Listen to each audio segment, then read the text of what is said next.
What's up, everybody? How you doing? Welcome back to the Punk Rock Review Podcast. I got a very special guest today. This is Greg Valencia. You know him from the band GRIMPLE, who I am a fairly large fan of. Been listening to them since I was a youngster. But what's up, Greg? How you doing, bro? Good, bro. How you doing? Man, I'm doing pretty well. Doing pretty well. This is really cool, man, because I have the I don't know. I'm a fan of your music, but there's not a lot of information online about you guys, and I'm way down here in Texas and always have been. So I don't have a lot of information on the band. So it's really cool to be able to speak to you today. Yeah, no one really asked us to do any interviews. Even when we were a band, we didn't do many interviews, or I don't know. No one ever asked us, so That's it's just crazy kind to of me, weird. man. I don't know when this was made, but this was given to me recently. I don't know if you can have any idea. I don't know if y'all made it, Yeah, but this was given to me about I don't know 3 months ago. I was doing I was a vendor. I have a record store, and I was doing a there was a show down here, and I was a vendor at the show. And this one of the guys who I've become friends with uh, brought it up to me and was like, "Hey, man, I know you love this band." He's like, "I found this in my old box of stuff." He's like, "I wanted to give it to you." I was like, "Hell yeah!" So we're fixing to put it on a new hoodie that I got coming in the mail. I know. Hoodies, man. Cool.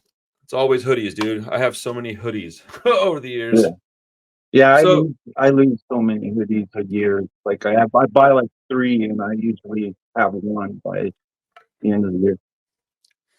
I have been fluctuating in weight, which is a good thing, but it's making me have to buy new clothes, which I don't like because I'm a regular person, so I don't have a lot of extra money. But it's a blessing. I should be stoked, man. Uh, so let's talk about Grimple for a little while, man. You played guitar and did vocals, right?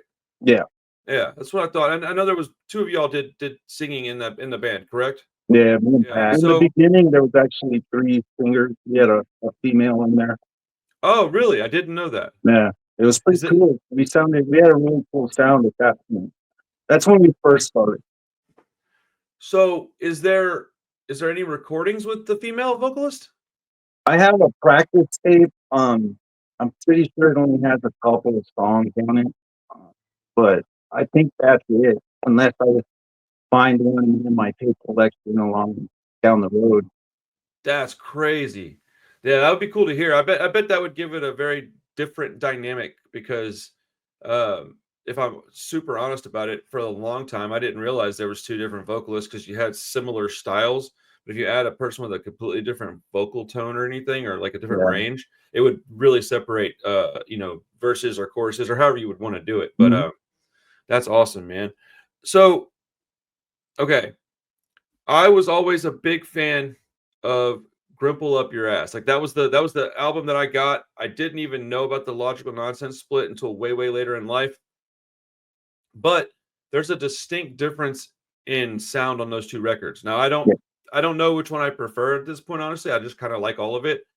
But there's definitely fandoms of both. You have people that are like ride or die for Up Your Ass, ride or die for the split. What was there a concerted effort there to make those different, or were you just kind of writing music and that's what happened? It just kind of came about. When we were still in New Mexico, we were really influenced by Op Ivy and Crimp Line. Um, I was influenced by a lot of Oi. Um, but there was also like extreme noise terror thrown in there. You know what I mean? Um, and when we moved to the Bay Area, a lot of those songs were already a year and a half old. You know, so the clique that we fell into, it was like all the heavy music. It was like the Neurosis and Iconoclast and Filth and bands like that. And I think it was just a evolution over time. You know, we didn't really set out to write more thrash metal, thrash punk, I guess you would call it. It just kind of evolved that way. It was Yeah. it was kind of weird. A lot of people at the time were we lost a lot of people that liked our band when we started writing that kind of music, but we also gained a different set of fans. You know what I mean? So I don't know. It wasn't like a right away thing. It just slowly went that way. Yeah, people are pretty finicky when they have a sound that they really are attached to. Like, it took me a few listens through the split to really understand that it was essentially the same kind of music. It was just sped up and a little faster. You can definitely hear some thrash influences, some crossover stuff in there. I really enjoyed it. It was a lot more street punk than the Yeah. uh than the street punk, whatever, you know what I mean, like spiky Hmm. mohawk shit. Yeah. Totally. I wanted to ask you. This is such an unimportant question, I guess, but I just thought it was cool. Who did the cover for Grimple Up Your Ass? Was it the same person that did the split artwork, or who No. did the artwork for that? Ken Sanderson from Prank Records. He owns Okay, Prank Records. He's the one that drew that um, for the LP. okay. Um, I don't know. He just drew it and brought it to us one day, and we were like, change a couple of things, and we're down. As Dude. far as the split, I did the artwork for that. Oh, really? Hmm. Oh, cool, man. Hell yeah. Yeah, they're both kind of iconic, honestly. Like I really enjoy both of the they look sort of similar, but I mean the split one's it's a far bit darker in tone as far as the imagery. But I like the hand drawn artwork, man. I used to draw a lot back in the day. I don't do it much anymore, but I love hand drawn covers. If you don't mind, could you give me a little history on Grimple? Like how'd you guys come about? What was the idea behind the band? All right. Grimple started out uh, originally, me and Mike Miller from Logical Nonsense and a guy named Jesse Hoover had a band called Shred. We didn't last very long. Um, Mikey decided to sing for Logical Nonsense, and it kind of left us fucked, essentially. And I saw Pat at a party, and I just asked him, he looked like he could sing for a band. And I had known him previously. He was older than me, and I asked him, would you be interested in trying to sing for a band? And he said, fuck yeah. And he came to my mom's house, dude, the next day, and we smoked fuckloads of weed and wrote a couple of really bad songs.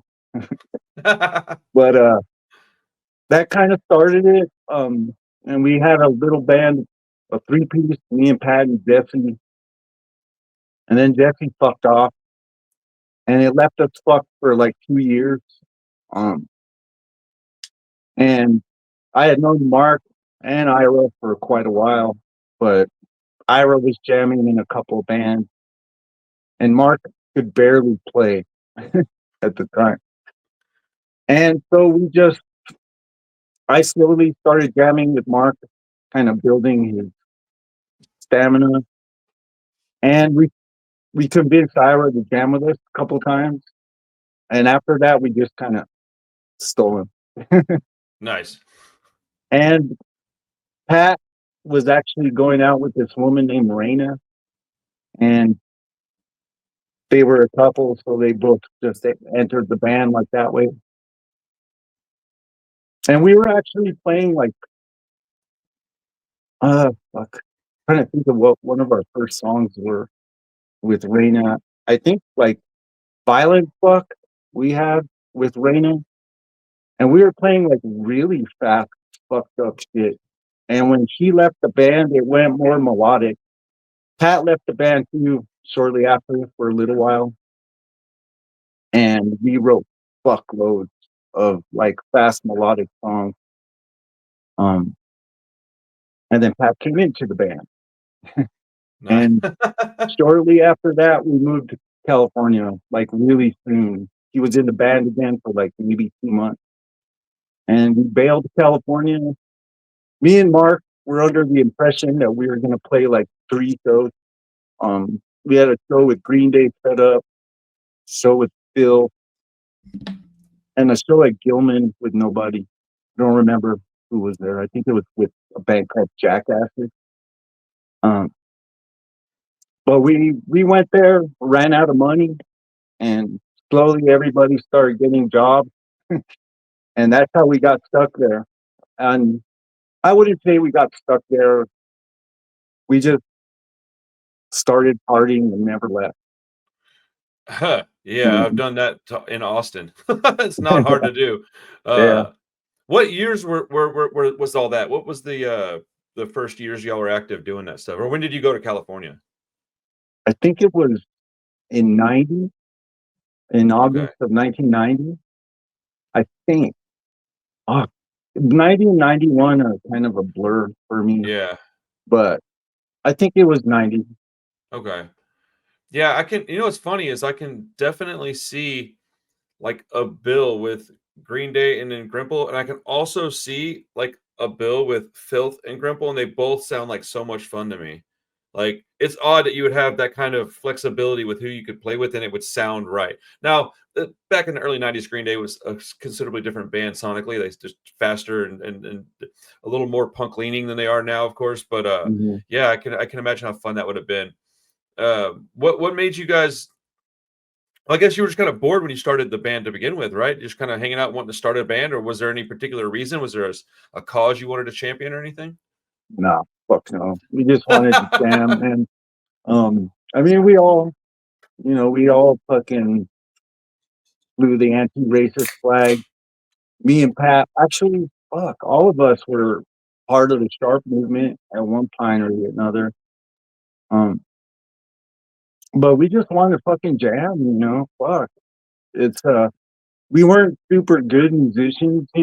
So like we had all these few badass metal bands coming up, and fuck, we wanted to play too. We wanted to play, be a part of the music scene as well, and punk gives you a path to that. As far as 100%. as far as you don't need to know how to really play that well to make some great sound. Oh, That's how I look at it. I 100% agree with that. I think that's one of the beauties of punk rock, but it's also something that a lot of people don't understand. You don't always necessarily start a band for like this big glorious reason. Sometimes you're just young and you want to be a part of something. And I also have always kind of felt like punk rock is a scene and you have to be active in it to be a part of it. At least in my opinion, you can't just kind of show up once a year to a show that's big and be like, "Oh yeah, remember me?" And people are gonna be like, "Oh yeah, I kind of remember you. See ya." And they're just gonna keep on pushing. When Yeah, if you're an active part of it, you can do a lot of cool stuff within the punk rock scene. But yeah, man, being young, playing music, there's not a lot that's more fun than that. yeah, man, it was fucking awesome. I mean, we definitely look back about at those times. It's just like, fuck yeah, that was crazy. We did some crazy fucking shit. So Dude, I spent a lot of time listening to. I had two mixtapes that I had made. Well, one, you know what? One was given to me, and one I had made. And the one that I had made was Grimple, Filth, and Civil Disobedience, and I think Blatz. And it was just a bunch of songs that I liked on like a 60-minute tape. And the other one was like Mr. T Experience, Op Ivy, Screeching Weasel, and the Queers. So like whatever mood I was in, I would I would play one of those tapes, and then I would just skate my ass off and just man, it was such simpler times back then, man. Skateboarding and punk rock, there wasn't much else I had to concern myself with. yeah, fucking Screeching Weasel was a big part of our sound too. Like I was really fucking into them for a little while. I think I listened to them for like a year. Dude, they were one of the earlier like real DIY style punk bands that I listened to that was like accessible, but they were also like accessible as that I could get their music like it was at the record store, but they Mhm. were also like DIY, but they were also easy for me to listen to and understand at a young age. Like, oh, this is gonna funnel me into something a little more chaotic, heavy, lo-fi, whatever you want to call it. Yeah, But I think we all need those bands that help us get to that degree of whatever it is we're searching out, man. my dog's Oh, fucking wrapped up in my cord. So if my fucking phone goes silent, what kind of dog do you have? I have 5 dogs. Um, Damn.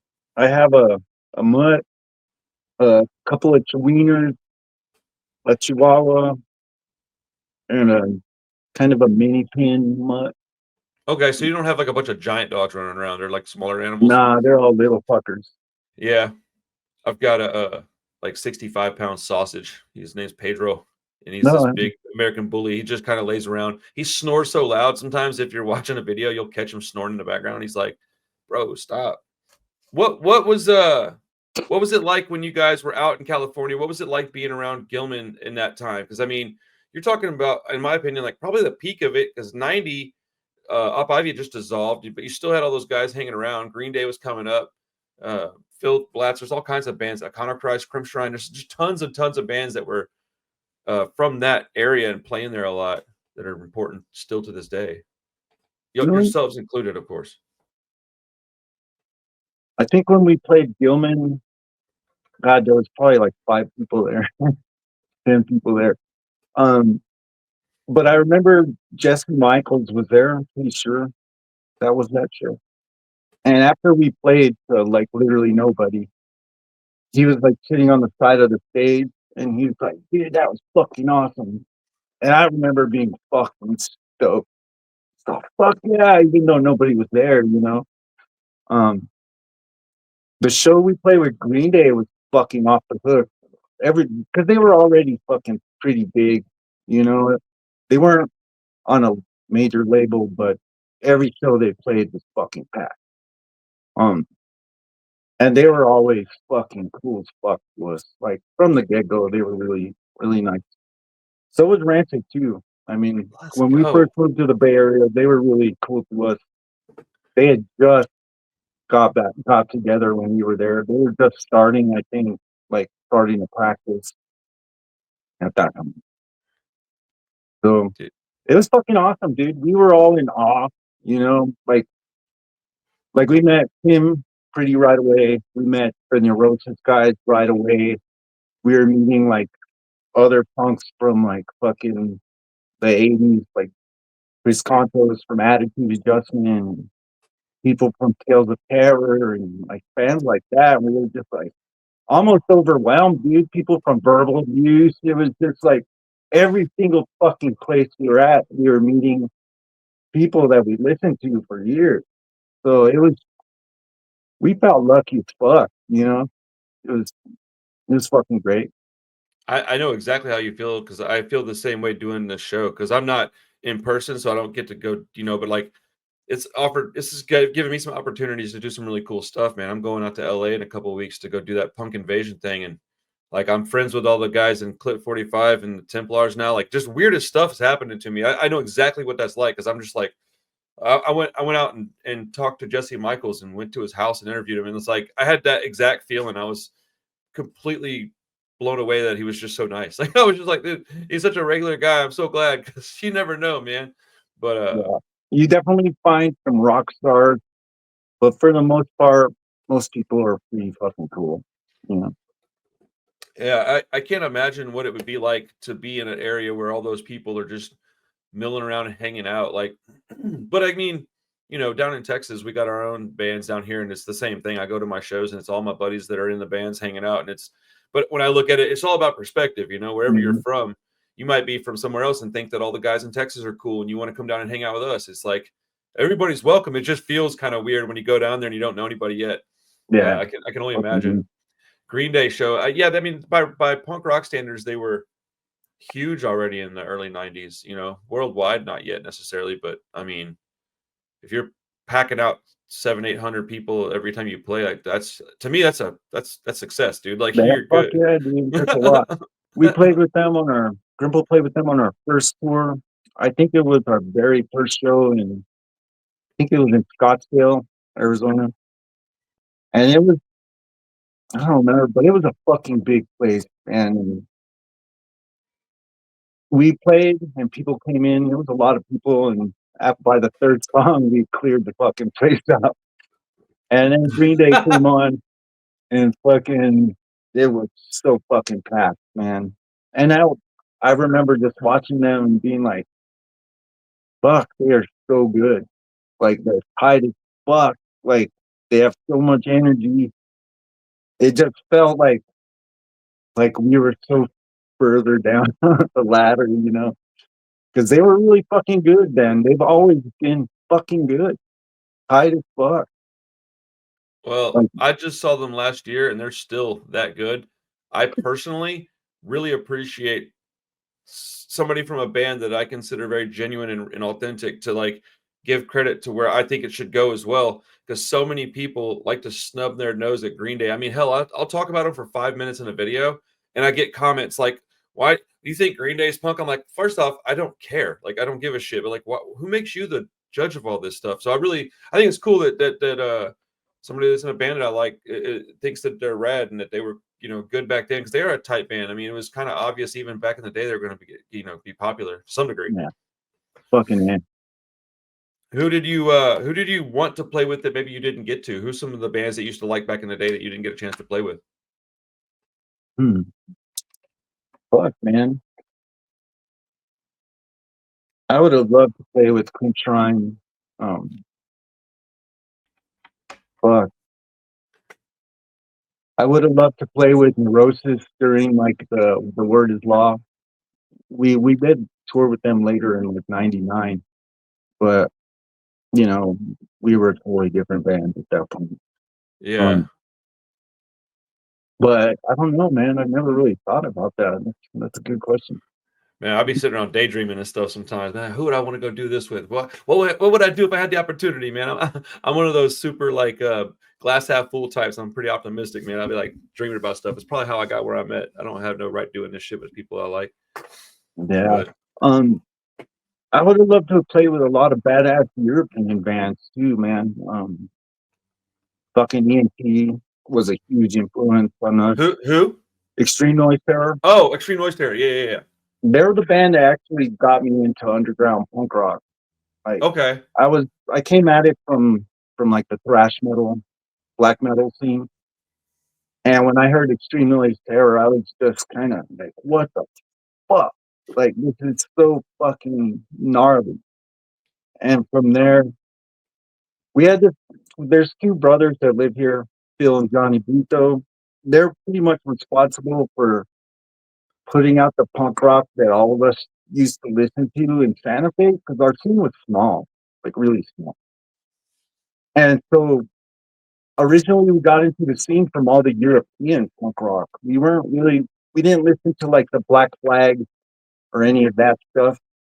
It started off with like Extreme Noise Terror, Wretched, the Electro Hippies, fucking early Napalm Death. That's how I got into the punk scene. And I slowly kind of started listening to Oi and stuff like that down the road. But I don't know. I kind of forgot what else. I can kind of tell though, like early Napalm Death is awesome. Like that shit goes hard, bro.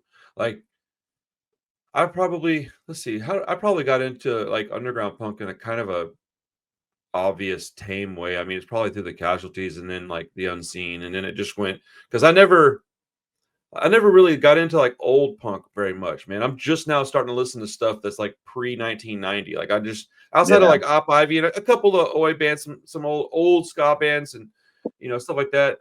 But like let's say like 88 and newer is usually where I was kind of hanging out with my music up until a few years ago.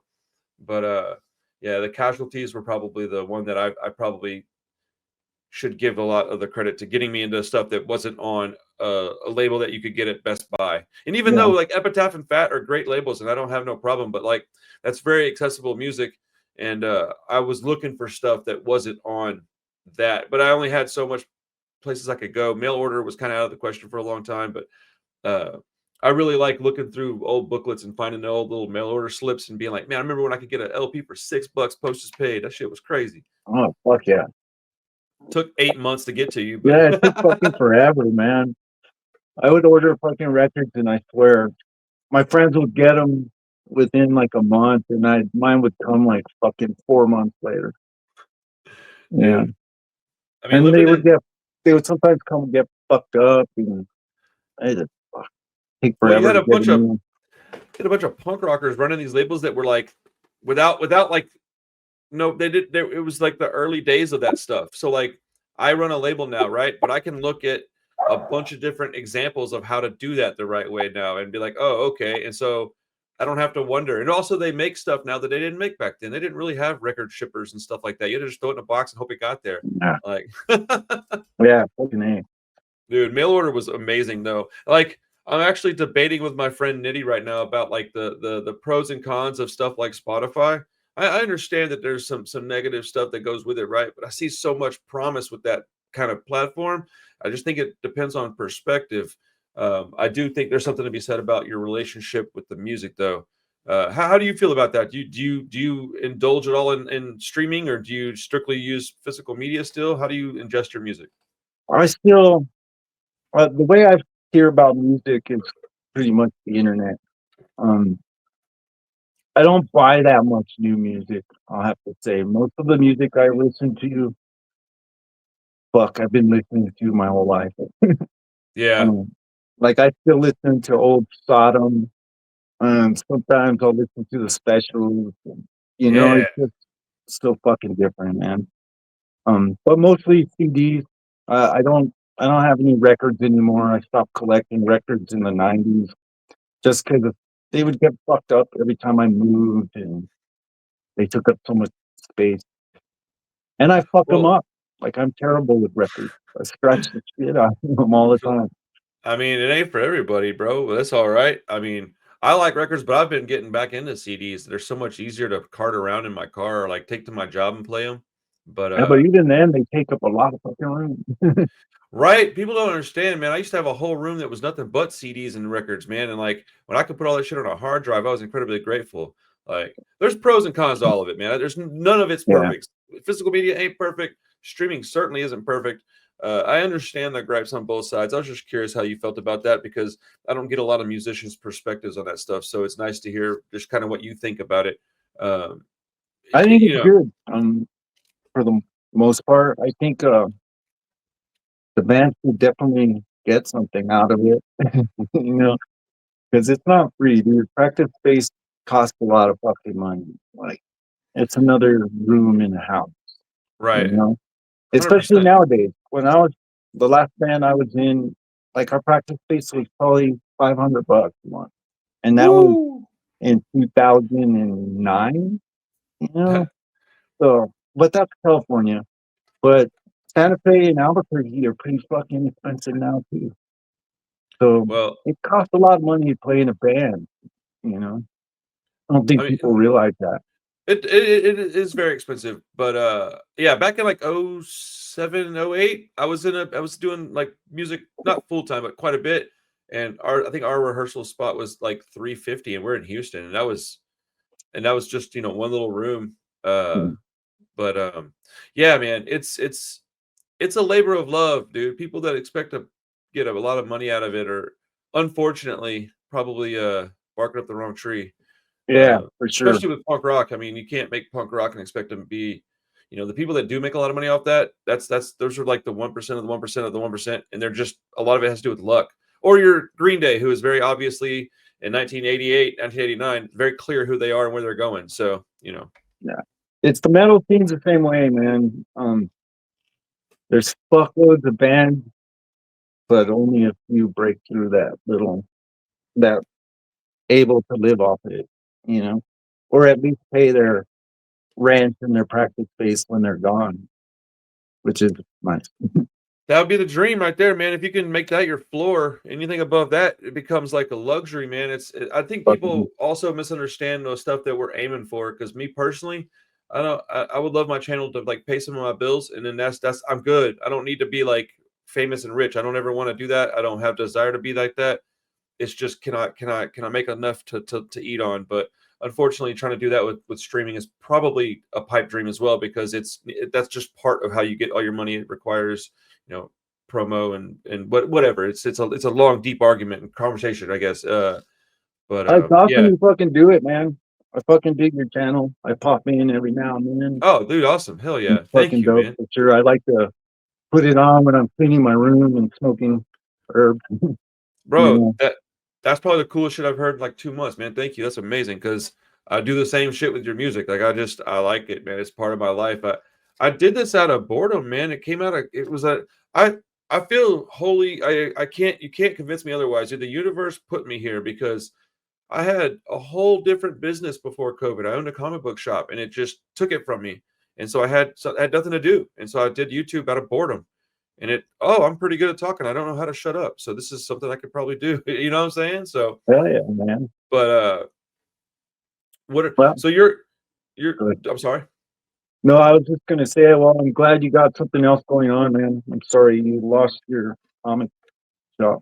was Oh man, I fucking, appreciate it. I really am an optimistic person. I look at things glass half full as much as I possibly can because I've been dealt a shitty hand so often in life that I just have to go, yeah, man, that's just how it is sometimes, dude. Like, started losing my family at a young age, started losing friends at a young age, got onto drugs at a young age, lost two cars the next year, lost my home in a flood. Like, it is what it is, man. You can either sit around and be like, fuck, man, poor me, or you can be like, okay, well, what are my options? And then start trudging ahead. But like, that also kind of explains my perspective on most things is like I've been dealt a shit hand most of my life. So what am I going to cry about it? Nobody gives a shit about me, outside of like my circle of friends, but like these people over here in these big glass buildings don't care, man. Don't think they're gonna because they're not. yeah.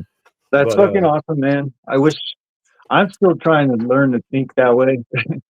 I fucking, I don't know. I obsess over things. So if something shitty happens to me, it fucking goes through my head over and over and over. And I don't know, the last 5 years I've been trying to really be like, dude, you can't control it. So pick your fucking head up and just try. You know what I mean? You right. gotta I mean, fucking try at least. well, as long as you have a roof over your head and you're not starving, Yeah, being you're doing good. happy. Well, as long as you have those two things, being happy is a choice, man. You can wake up now. Now, I understand like depression. My wife suffers from depression, so I understand that that's very real. But most people, it's a choice, man. You can wake up and choose to be a victim, choose to be pissed off, choose to be angry, or you can choose to be like, all right, I get it. Tough Yeah, times man. are ahead. Let me. So and dude, I wasn't always like this. I was a junkie for a long time, man. So I think I'm just really happy to be alive. Yeah, you me know. too. I've been clean now from heroin for fuck 10 years in October. No, it'd be 11 years in October. And That's fuck, amazing. I just missed that mental fentanyl shit. And I'm Oh so fucking stoked about that, dude. man, because so like full disclosure, like that was my drug of choice too, and I hit 12 years in July, so we're honestly very close in like sobriety age, man. But like, yeah, I think about that a lot. Like, how glad am I that I didn't hit because I mean I wouldn't be here. That is a fact. Oh yeah, I've me lost neither. I've lost a lot of friends to that stuff, man, and like yeah, dude, like it's the worst shit ever. Like, and if anybody's watching this, man, and you're dealing with some shit, my Instagram's in the description, bro. Hit me up. I'll talk. I'll listen. Whatever, man. You're not alone. Life is Fucking tough. man. You know what I'm saying? Hit me up, man. I'm here to talk, or not talk. You just want to, need somebody to just fucking vent on, man. Go for it, bro. It's all right. I had a dog that I had for 18 years. That dog saved my life a number of times. And then, of course, punk rock. You know what I'm saying? Like going to shows and being with my friends, listening to music Yeah, is music has always been my my savior. That and I've always liked to exercise my whole yeah. life. Yeah, fuck yeah. Even when I was a junkie, I would exercise and my reward would be a shot afterwards. Oh, I know about those days where you're like, let me see if I can make this make a little more sense to me right now. Yeah, exactly. Dude, so what kind of do you still skateboard? Nah, I haven't skateboarded since I was a kid. Yeah, I haven't skated in a long while. I still have I one, but I BMX, um, oh, nice. and I love the fuck out of that. But that's Uh, about all I do now. that's good Kind of fucked up exercise. my pancreas around 2019, so I'm sick all the fucking time. Damn, But other than that, man, shit, shit's all right. bro. When you just take a look around at the rest of the world, you realize that, man, it'll be okay. Like even It's with your own fucking homies, crazy now, dude. I can't believe what the fuck is going on. Like, bro. it's terrifying. Dude, I was literally like right before we got on here, I was in the living room talking to my wife, and I was like, are you serious? You hear what they're doing? Elon Musk has got, I'm just like losing my shit. And she's like, calm down. I'm like, I just need to get this out before I go talk to this gentleman because I don't want to be thinking about this shit when we're on the damn, talking with each other. Because it is insane. We're living in a fucking cartoon, man. Like, it's, Fuck. It's it's nuts. terrifying, dude. People It is don't know terrifying. their history whatsoever. It's fucking not. It's stupid. I don't know. Well, I'm people will terrified. listen. I'm not even like freaked out by it. I'm just fucking scared. You No, know? I 1,000,000% understand that. I get it and I agree. It's fucked up out here, man. Fucking hey, Oh, dude. Nobody gives a fuck about each other, dude, at all. it's It's I don't fucking understand that at crazy. all, dude. You were watching I the was news? What? watching the news right before I talked to you too. I was like, fuck, I have to turn this shit off. Oh, dude, I actively refuse to watch the news because it'll just make me depressed. And I'm like, look, dude, if it's coming, it's coming. I'd rather be sitting at the table eating dinner with my kids when it all happens. And I look at it too, like, well, like, how long before they start coming after the punk rockers that are talking shit about the government or have been anti-government for years? Like, that's fucking, I don't know. That's a I will reality, dude. get beat That's up. like, Like, I will get beat up and arrested because fuck. well, I've had almost the exact same thought recently. Like, I'm like, man, what should I not do on my channel? Like, is there something I shouldn't say? I'm like, well, I'm just gonna say it, I guess, and like let things happen, I guess, because I'm just not built like that. I'm not gonna bow down to anybody. I think for myself. So Yeah, I think like, so too. Like, we and it's shouldn't keep it quiet at all. right. And so like, what am I gonna do? I was like, I guess I'll just, see what happens. Okay, so this is like probably the extreme opposite of the spectrum of politics, but do you ever think about when I was doing drugs a lot, like the amount of effort that I put into like getting my medicine, quote unquote? You ever think about if I'd have put that into something like if I'd have started this channel with that kind of energy and determination, like where you'd be? I know it might be a kind of a depressing thought, but I think it's kind of hilarious, honestly, because I mean, I remember one holiday season, I dropped 60 grand on pills, like, and that's within like a 3 month span of time. That's a ridiculous amount of money, man. Like, Yeah. what? Yeah, and Fuck. I spent a lot of money on drugs too, and it's like I would never have had that kind of money, but I fucking found it little by little, you know. That's And kind of my point, dude. Like, it's fucking crazy, man. But like, I didn't stop doing heroin because I was tired of being high and anything. I stopped doing it because I was tired of fucking looking for it. Like, I really was just tired of. I remember sitting in one of my dealer's rooms, and I looked up, and there was like six cholos around, and none of them had their real names. Everybody had nicknames. And I'm like, fucking, I would never be hanging out with these crazy motherfuckers unless I was on heroin. And like, these were fucking crazy motherfucking people, like carrying guns and fucking. Those aren't the kind of people I hang out with, you know. And that was part of it too. I was like, this isn't my scene. My drugs are the only things that brought me here, and I fucking hated it. Like, I fucking hated it. So I definitely don't miss heroin. Maybe once in a great while when I'm really pissed off, but it goes that that thought goes pretty quickly. yeah, I think once you hit like 10 years, you start to your brain also changes a little bit. But I've had the same exact thoughts. I've been sitting in if anybody's from Houston down that's watching this, I've been sitting in third ward in like middle of a dope house, just like literally like breaking down hard with a lemon to like mainline that shit, sitting around a bunch of people that I don't know. I'm like, well, if I fall out or if I OD, these dudes ain't saving me, they're robbing me. They're gonna take all my Yeah, shit and they're leave. gonna rob you for sure. I'm a rot in this house until I stink bad enough for the police to come pick me up.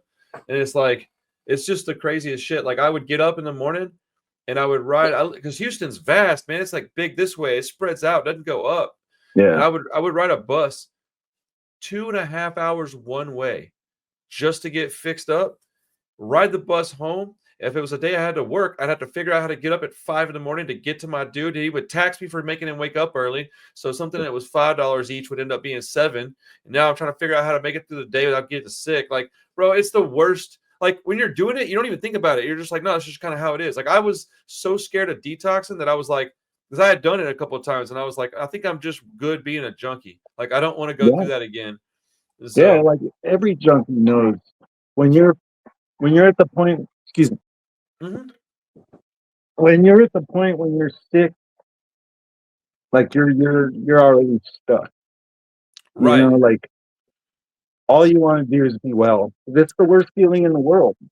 Like it's not just like having a flu. It's like having the worst flu with the worst panic attack at the same time, you know, and people don't get it. They're like, why can't you just quit? Like, why can't you just drink? Why can't you just smoke a bunch of weed? And it's like, dude, you don't understand. Like, Right? it, you're, it's just, I don't know, feel like you're going to explode from the inside.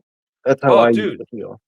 the anxiety is so fast, it creeps up on you so quick. The moment that you know, "Uh-oh, I might not get that," it doesn't matter if you're high or not, or if you're well or not, you're gonna all of a sudden be in the middle of DTs, sweating, you might have to go to the bathroom because you just shitted yourself, like, you might be puking, you ain't eating nothing, you ain't sleeping, you might cry a whole bunch, you have Yeah. weird spasms and cramps, like, anybody's watching this shit that's thinking about doing that shit, don't. It is not worth it, I promise you, man.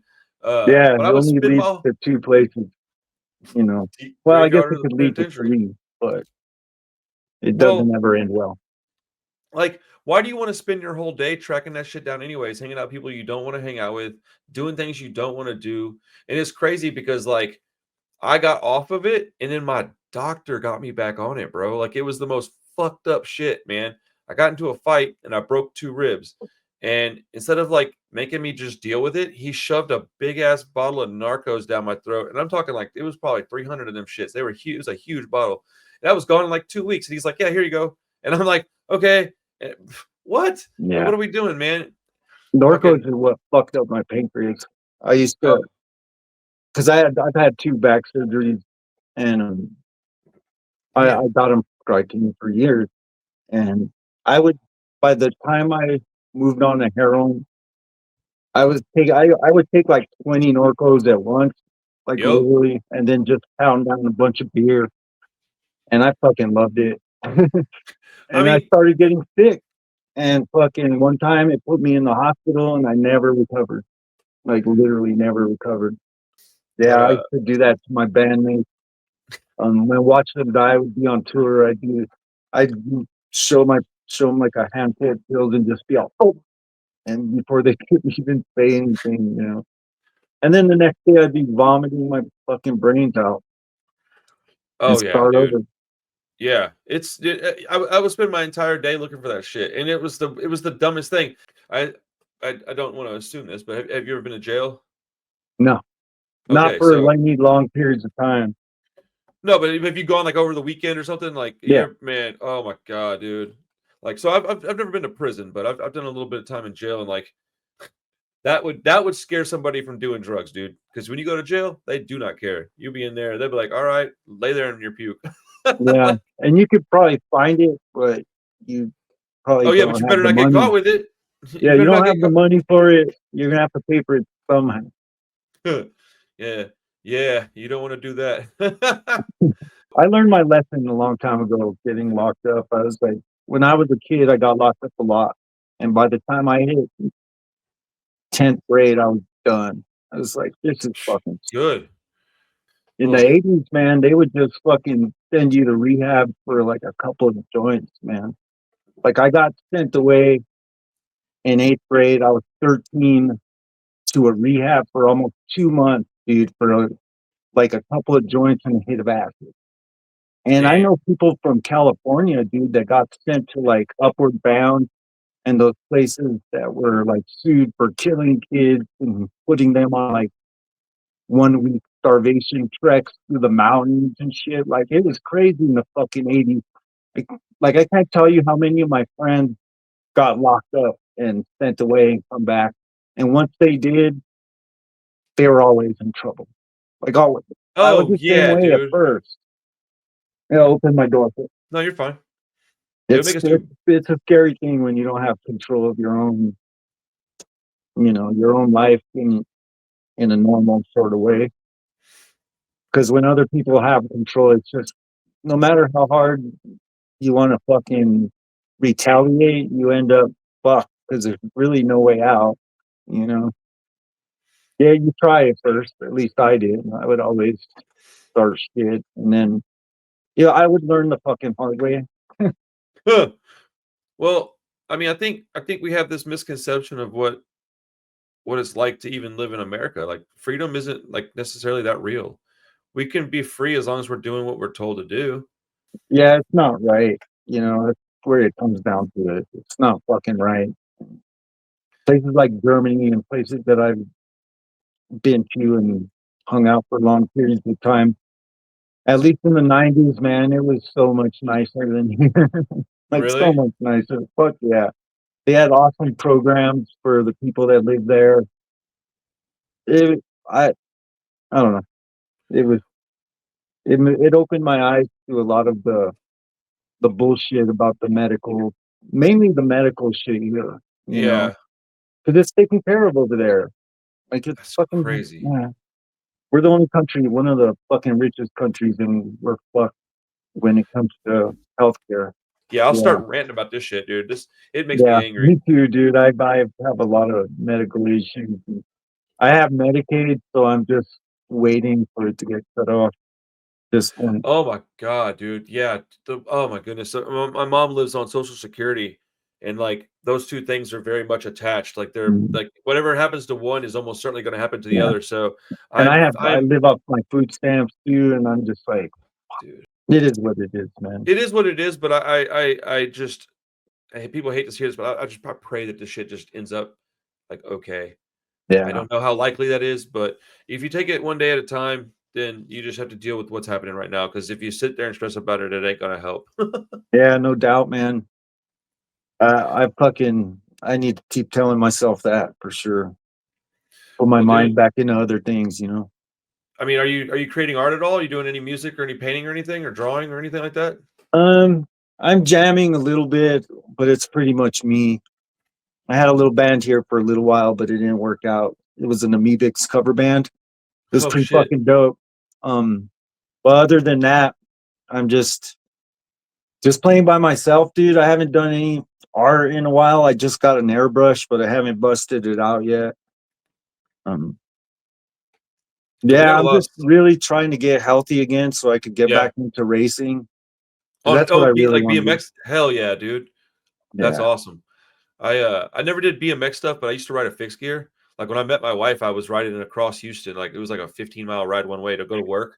And so I always like riding bicycles. Like I don't Fuck do yeah. BMX stuff, but I like riding like long distances. It's therapeutic, man. Fucking Eh, A, dude. I love fucking that. I love getting my lungs tired. Like I love my body being exhausted. Like I really do love it. It's a fucking release for me because I'm pissed off a lot. Like I'm just by nature that way, I guess. People know me as being kind of grumpy. But like it's a release. And when I was racing, man, it like no matter what was going on at home, fucking it just went away like completely for like that hour or two that I was gone, you know. But I've been out all year. I fucked up my back again. So oh I shit. haven't been able to race this year. So I've been trying to just get healthy enough to at least jump my bike at the very Yeah. least, you know. That does a lot to your body. Like just doing that. Yeah. Yeah. It's fucking awesome though. I started catching air on my bike and dude, I haven't felt that good since I was a kid, dude. Like literally a kid. I was just like, yeah, like so fucking stoked. Dude, And that's this amazing. year's just been like, ah, but Man, whatever. It'll get better, man. Like that. If I can't exercise, that's probably like the most down I get when I can't do shit like that. Because I could play guitar if I'm bummed. You know, right. I can draw or whatever if I'm bummed. But if I can't exercise and get that release out, because music doesn't really do that for me unless I'm in a band, you know. So I need to get it out somehow, man. Otherwise, I will explode. Let's go. Like I will fucking pop. What kind of So stuff do you like to airbrush? Or like you said, you mentioned I used to airbrush a little bit and I like to paint. Are you doing like what style of art are you doing? I used to do like tattoo um, stuff. well, right now I'm getting into building models. Like Oh, cool. I'm gonna build some tanks and I'm gonna try to paint them really fucking nice. And an airbrush would get a lot of the hard shit out of the way right away, you know. Yeah. That's what I mainly want to use it for, but I don't know if I get it. I guess if I have a big enough thing. I guess I will try to do other things, but I don't really have a plan other than models and shit like that. Hell yeah, So dude. Building I'm models is excited. fun, bro. Fuck That yeah, keeps your dude. mind sharp too. It's like puzzles and stuff like that. That keeps your mind sharp. Yeah. Do you have it where you're like constantly, like you just get anxious if you're not doing something? It depends. If I'm not smoking pot, then definitely, dude. Like I bounce off the walls. I can't really sit down until it's time to go to bed, kind of thing. I'm just like doing Yep. different shit.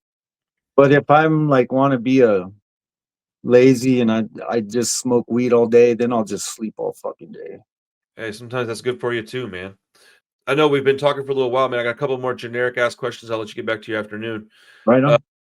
okay, so I know you said that you typically listen to your music on CD at this point. What are some of your go-to bands? Like, give me some of your favorite bands that maybe when you were younger, stuff that really inspired you to start writing music that made you want to play in a band. You got a few bands that really did that for you? Fuck yeah. Slayer, Bird was one of them. Fuck.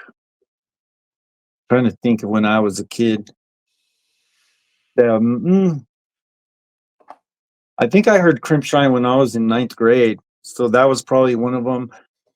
Desecration, man, Arizona Desecration.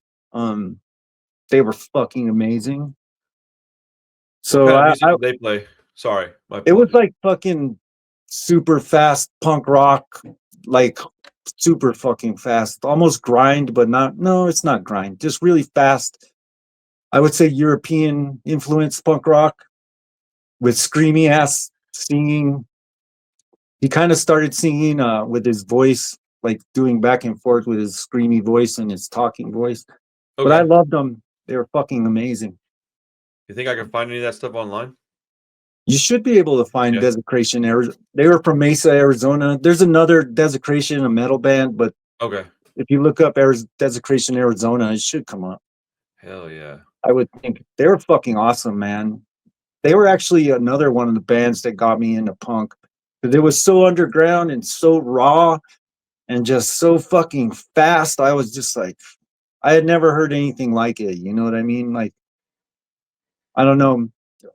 Punk rock to me was different up until that point. It was like the DRIs and the suicidal tendencies and stuff like that, which I liked, but I was never like a punk rocker Yeah. till like Desecration and Extreme Noise Terror, man. And Sperm Birds, man, were fucking amazing too. Oh, dude, I just heard about sperm birds recently. I fucking love them from the fucking get go. Like they're fucking amazing. So I what I'm sorry. No, go ahead. So what age were you when you started getting into punk rock? 15. Yeah, that's about Yeah. the same age as me. Yeah, what so you said if you said Desecration was the band where you heard it and it kind of changed how you looked at punk? Hmm. Hell yeah, man. Yeah, it was so raw and fast as fuck. Never heard anything like it, you know. And the lyrics were different. They weren't singing about, death metal, black metal kind of shit, which I was getting kind of tired of at that time. And it just opened my mind to more things that were going on around me, I guess. And they were is that where you were located as well in Arizona? No, we were in No, Santa Fe, New Santa Fe. Mexico. New Mexico, that's right. Yeah. I haven't traveled a lot, so I get a lot of those places mixed up. I think it's interesting that especially back in like the 80s and 90s, punk rock was really regional. So we would all have like wherever you were from, that's where your band that like really changed your outlook on things and blew your mind would be from. And like down here in Texas, we had a band called Arm in Arm, who I was friends with the guys, so I just like was always around them, and I just loved that band like no matter what. And then we had like Crumb Bums, and they kind of blew my mind. And yeah, dude, I remember those days very fondly, man. I wish I could go back sometimes. Just I don't want to like live back there. I want to Hmm. relive it like temporarily, and just feel some of those feelings again, man. Like hearing Yeah. a great punk record for the first time is there's nothing like that, man. Yeah, fucking A, man. I don't get that feeling very often anymore. It's kind of sad, but I think it's just life, you know. Um, I do hear stuff that I really like though.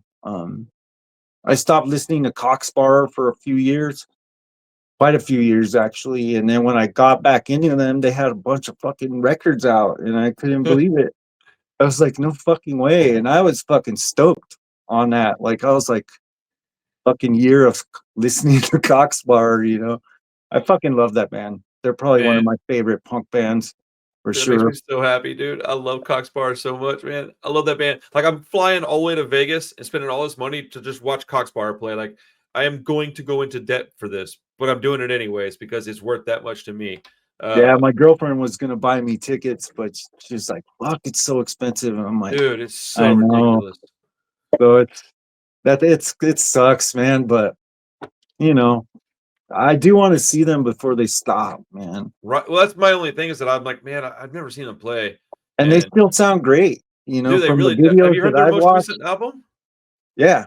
It's fucking good, man. Fuck yeah, dude. I was just rocking it this morning, actually. You know, Fucking awesome. I think it's funny that they're like all these like rough and tough looking punk rock guys. We all love this band Cox Bar, but if you hear them, it doesn't really match like aesthetically with what you would think we like, which Yeah. is probably the best part about it is that we all look kind of like criminals and shit. And then we put on this it's like really uplifting. You can hear everything he's saying. It's like even my mom would be like, "What's this?" And I'm like, "Cox Bar." She's like, "Oh." And I'm like, "Yeah, it's really good, huh?" She's like, "Whatever." And I'm like, "Yeah, you thought it was good before I told you their name." Like, I showed it to a couple of my friends. Let's see, Ira. I showed it to him when we were still jamming, and he fucking laughed in my face, dude. Just because of the vocals were so different, you know, it threw him off.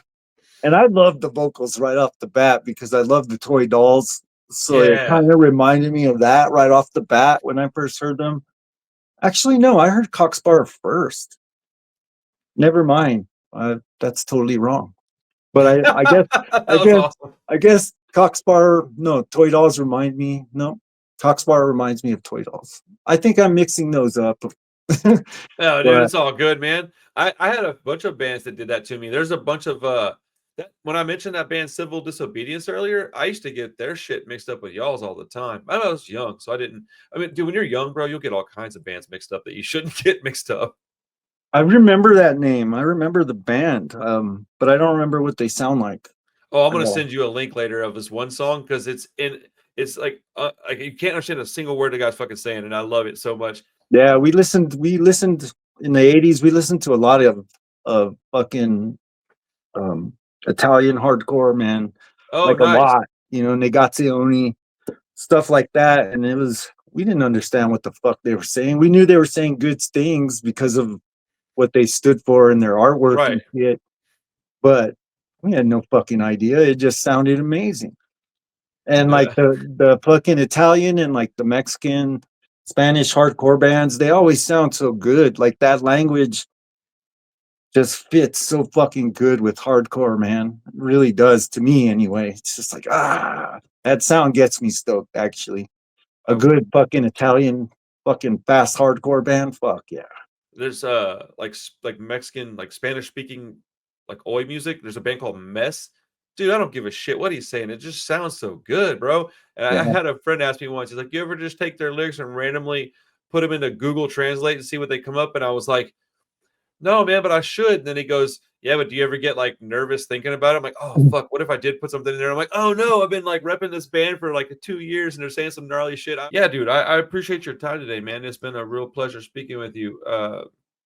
If you ever want to hang out on here, do it again, man. Let me know.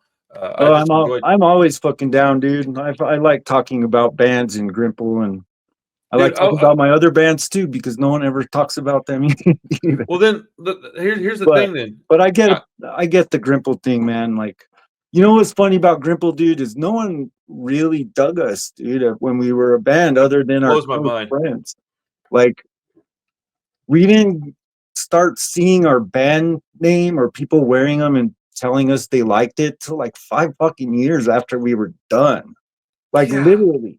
So it was like fuck, where were where were you guys when we were like bummed that no one came to our shows, you know? And then when that's we got crazy. we got back together in like '99 or '98 because a friend of mine killed himself, and Mm. we got together to play his benefit show, and then we ended up just sticking together after that for like another couple of years. But we started playing different kinds of music, and well, it was more like heavy neurosis feeling kind of stuff. And so like as our shows went on and the music, we started incorporating the newer songs into the set, the crowds just thinned out, man. Like it was pretty Damn. crazy, you know, and it is what it is. I was kind of against keeping the name at that point, but I got outvoted, you know, because I was kind of like, dude, we don't sound like that. Like I agree we're with a you. totally different band, you know. And when we went on tour, like a lot of people were, other than our hardcore fans, a lot of people were like, we were that band that went out and played a whole different set that nobody dug. Yeah, that's tough. Actually, it's not that they didn't dig it, they just weren't expecting that. Right.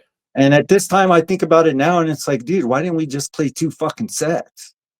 You know, Right. we could have done a 100%. fucking, well, we didn't think of it then.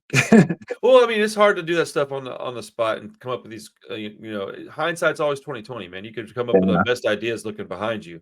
But I would love to talk to you again in a few weeks. Maybe like towards the end of March we could get on here again. I'd love to hear about your other projects, dude. Like Fuck yeah, man. I'll I come up was with a few good questions then, man. We'll sit down and we'll talk about your other projects. That'd be amazing. A part two would be great. Fuck yeah, bro. It's Awesome, fucking dude. awesome talking to you, dude. I You dig too, your man. show. If Thank you, I'm brother. ever in town, I'm gonna look you up. Oh, And dude, I'm gonna shoot you my phone number. You ever come into Houston? Just shoot me, give me a call or something. We'll get together. Man, I'll take you to something to eat. all right, brother. Hell yeah. Thank you, Well, Greg. I appreciate your time, man. Thank you so much. ditto, man. Good luck All on right. your business and shit. I appreciate it, bro. Talk All to you right. soon, man. All Be right. safe. Later, dude.